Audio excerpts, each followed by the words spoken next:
எதை நினைத்தும் கலங்காமல் இப்போது ஸ்தோத்தரிப்போம்.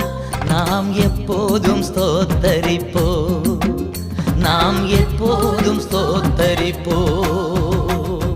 இயேசுவின் பிள்ளைகள் நாங்கள் எப்போதும் மகிழ்ந்திருப்போம். இயேசுவின் பிள்ளைகளே நேசரில் களி கூறுங்கள்.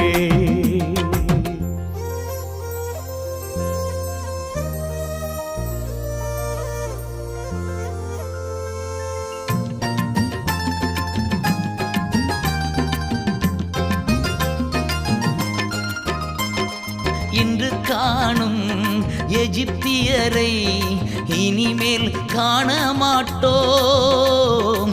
இன்று காணும் எகிப்தியரை இனிமேல்